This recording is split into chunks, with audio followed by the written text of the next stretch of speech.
ไม่ได้เจ็บที่ใครรักเธอ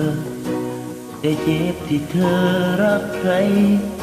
ไม่ได้ปวดที่เขาเข้ามาใกล้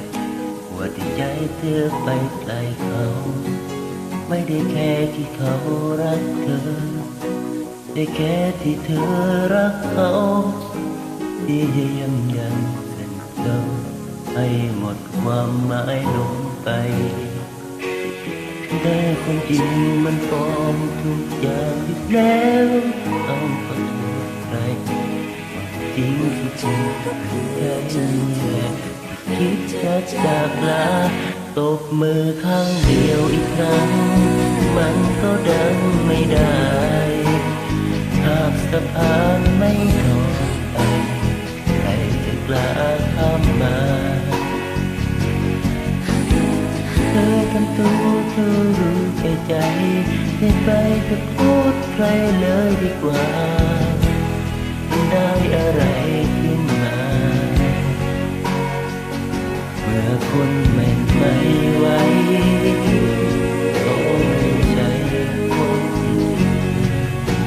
ประตูใจฉันอ่อนแอ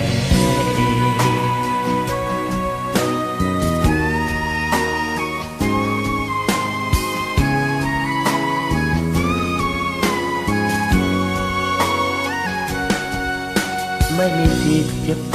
ห้ามเธอเมื่อเธอไม่เคยห้ามใจฉันคงลืมเขาไม่ได้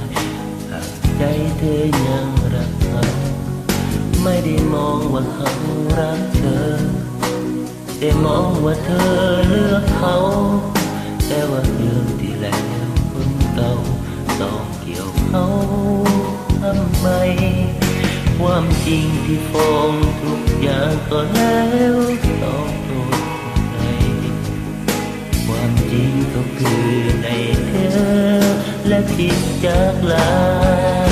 ตบมือข้างเดียวอีกครั้งมันก็ดังไม่ได้หากสะพานไม่ทอดข้ามไปใครจะกล้าข้ามมันมาเธอต้องรู้ตัวเองแก่ใจอย่าเลยอย่าพูดใครเลยดีกว่ามันได้อะไรขึ้นมาเมื่อคนมันไม่ไหวก็ไม่ใช่ความผิดของใครก็โทษหัวใจที่มันอ่อนแอเอง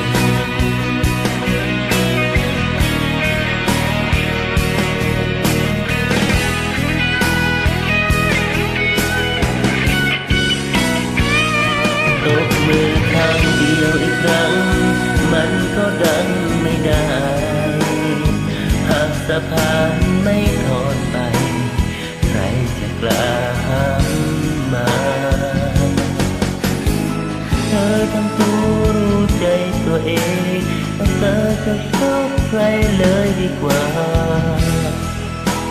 มันได้อะไรขึ้นมาเมื่อคนมันไม่ไหว